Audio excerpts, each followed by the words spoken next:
একজন ব্যক্তি এসেছিলেন। তামিম ইবনে আব্দুল উজ্জা রাদিয়াল্লাহু তাআলা আনহু আরো অবাক হয়ে গেলেন এবং বললেন, তাদের চেহারা কেমন ছিল?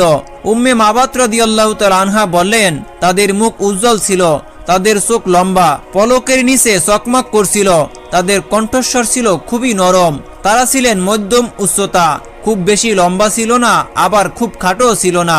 তাদের কথা ছিল যেমন একটি মালার মধ্যে মুক্তা গাথা, যখন কথা বলতেন তখন কেবলমাত্র তাদের কথাই শুনতে ইচ্ছা করছে। তাদের দাড়ি কালো ছিল এবং তাদেরকে দূর থেকে দেখতে খুব সুন্দর লাগতো এবং নিকট থেকে দেখলে আরো সুন্দর লাগতো।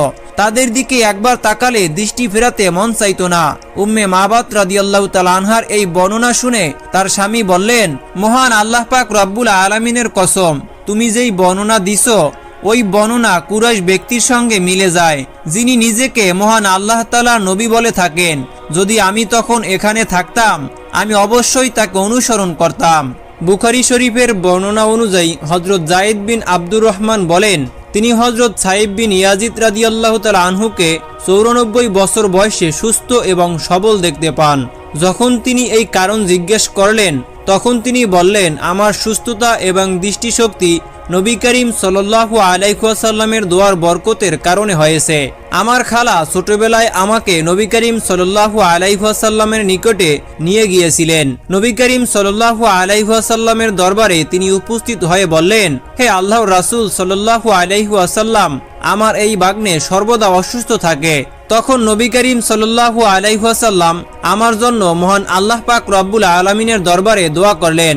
মহান আল্লাহ তাআলার কসম করে বলছি, সেদিন থেকে আমি একবারের জন্য আর অসুস্থ হইনি, এমনকি আমার কোনোদিন জ্বরও আসেনি, এমনকি মাথা ব্যথা অন্যান্য অসুস্থতাও হয়নি।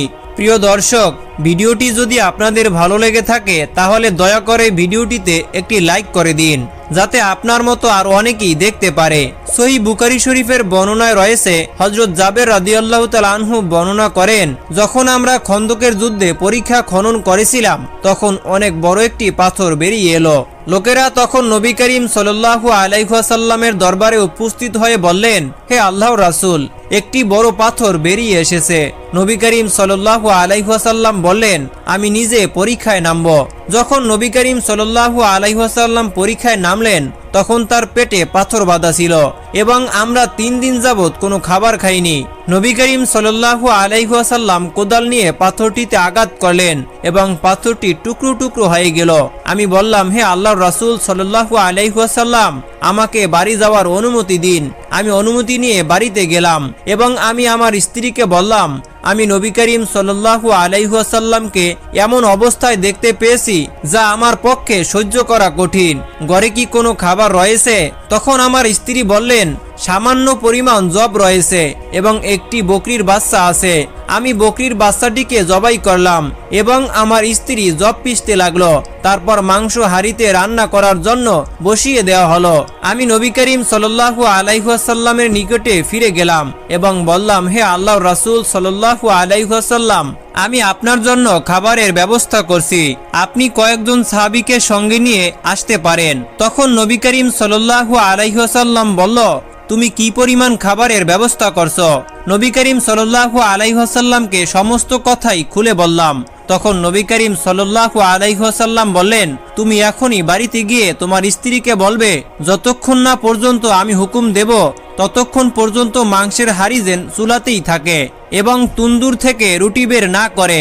তারপর নবী করিম সাল্লাল্লাহু আলাইহি ওয়াসাল্লাম মুজাহির এবং আনসারদেরকে বললেন, সবাই খাবারের জন্য প্রস্তুত হও। হযরত জাবের রাদিয়াল্লাহু তাআলা আনহু বললেন, আমি আমার স্ত্রীর নিকটে গিয়ে সমস্ত কথা খুলে বললাম। নবী করিম সাল্লাল্লাহু আলাইহি ওয়াসাল্লাম সমস্ত মুজাহির এবং আনসারদেরকে আমাদের বাড়িতে নিয়ে আসছেন। তখন আমার স্ত্রী বললেন, নবী করিম সাল্লাল্লাহু আলাইহি ওয়াসাল্লাম কি আপনাকে বিশেষ কিছু বলেছেন?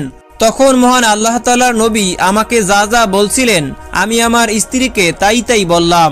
নবী করিম সাল্লাল্লাহু আলাইহি ওয়াসাল্লাম খাবার খেতে এসে আমাকে বললেন, হাড়ি থেকে মাংস দাও এবং তন্দুর থেকে রুটি বের করতেই থাকো। মহান আল্লাহ তাআলার কসম করে বলছি, নবী করিম সাল্লাল্লাহু আলাইহি ওয়াসাল্লামের কথা মতো চুলা থেকে আমরা কেউই মাংসের হাড়ি নামাইনি। চুলার উপর থেকেই মাংস নিয়ে সবাইকে পরিবেশন করা হলো। নবী করিম সাল্লাল্লাহু আলাইহি ওয়াসাল্লামের সঙ্গে আসা সমস্ত সাহাবীদেরকে পরিতৃপ্ত সহকারে খাওয়ানো হলো। এরপরেও খাবার অবশিষ্টই থেকে গেল। নবী করিম সাল্লাল্লাহু আলাইহি ওয়াসাল্লাম বললেন, এখন তোমরা খাও এবং যাদের জন্য খাবার পাঠাতে চাও তাদের জন্য খাবার পাঠাও, কারণ এখনো অনেকে ক্ষুধার্ত রয়েছে। হযরত উম্মে সুলাইম রাদিয়াল্লাহু তাআলা আনহা নবী করিম সাল্লাল্লাহু আলাইহি ওয়াসাল্লামের খিদমতে একটি ঘি ভর্তি পাত্র পাঠিয়েছিলেন। নবী করিম সাল্লাল্লাহু আলাইহি ওয়াসাল্লাম সেই ঘি গ্রহণ করলেন এবং পাত্রটি খালি করে ফিরিয়ে দিলেন। যখন দাসী উম্মে সুলাইম রাদিয়াল্লাহু তাআলা আনহার নিকট ফেরত গেলেন তখন তিনি পরিপূর্ণ ঘি দেখতে পেলেন এবং সেখান থেকে ঘি ঝরছে তাও দেখতে পেলেন। হযরত উম্মে সুলাইম রাদিয়াল্লাহু তাআলা আনহা জিজ্ঞাসা করলেন, হে দাসী, তুমি কি ঘি নবী করিম সাল্লাল্লাহু আলাইহি ওয়াসাল্লামের নিকটে নিয়ে যাওনি? দাসী বলল, আমি ঠিকই তাই করেছি যা আপনি আমাকে করতে বলেছেন। যদি আপনি আমার কথা বিশ্বাস না করেন তবে আমার সঙ্গে চলুন এবং নবী করিম সাল্লাল্লাহু আলাইহি ওয়াসাল্লামের নিকটে জিজ্ঞাসা করুন। হযরত উম্মে সুলাইম রাদিয়াল্লাহু তাআলা আনহা দাসীকে নিয়ে নবী করিম সাল্লাল্লাহু আলাইহি ওয়াসাল্লামের নিকটে গেলেন এবং বললেন, হে আল্লাহর রাসূল সাল্লাল্লাহু আলাইহি ওয়াসাল্লাম, আমি এই দাসীর মাধ্যমে আপনার নিকট এক পাত্র ঘি পাঠিয়েছিলাম।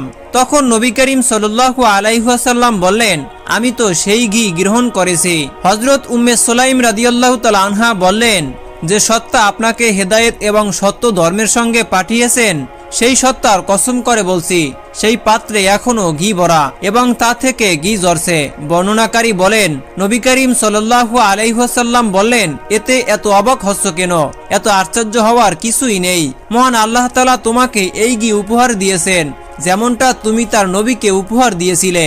হযরত উম্মে সুলাইম রাদিয়াল্লাহু তাআলা আনহা বললেন, আমি বাড়িতে ফিরে এসে সেই ঘি বিভিন্ন পাত্রে ঢেলে রেখেছিলাম এবং কিছুটা রেখে দিয়েছিলাম, যেটা দিয়ে আমরা 1 বা 2 মাস পর্যন্ত তরকারি রান্না করছি। একদিন বিশ্বনবী সাল্লাল্লাহু আলাইহি ওয়াসাল্লাম মজলিসে দাঁড়িয়ে যুদ্ধের জন্য ফান্ড কালেকশন করছিলেন। তখন নবীজি সমস্ত সাহাবীদের উদ্দেশ্যে লক্ষ্য করে বলেন, কে আছো যে যুদ্ধের জন্য আল্লাহর রাস্তায় দান করবে? তখন হযরত ওসমান গনি রাদিয়াল্লাহু তাআলা আনহু সাথে সাথে হাত তুলে বিশ্বনবীকে বললেন, ইয়া রাসূলুল্লাহ সাল্লাল্লাহু আলাইহি ওয়াসাল্লাম, আমি 100 উট আল্লাহর রাস্তায় দান করলাম। নবীজি ডান দিকে তাকিয়ে আবার বললেন, আর কে আছো যে আল্লাহর রাস্তায় দান করবে? তখন হযরত ওসমান গনি রাদিয়াল্লাহু তাআলা আনহু বাম দিক থেকে ডান দিকে গিয়ে আবারও নবীজিকে বললেন, ইয়া রাসূলুল্লাহ সাল্লাল্লাহু আলাইহি ওয়াসাল্লাম, আমি আরো 100টি উট আল্লাহর রাস্তায় দান করলাম। তখন বিশ্বনবী সামনের দিকে তাকিয়ে আবার বললেন, তোমাদের মধ্যে আর কে আছো যে আল্লাহর রাস্তায় দান করবে? তখন হযরত ওসমান গনি রাদিয়াল্লাহু তাআলা আনহু সামনের দিকে এসে আবারও হাত তুলে বললেন, ইয়া রাসূলুল্লাহ সাল্লাল্লাহু আলাইহি ওয়াসাল্লাম, আমি আরো 100টি উট আল্লাহর রাস্তায় দান করলাম।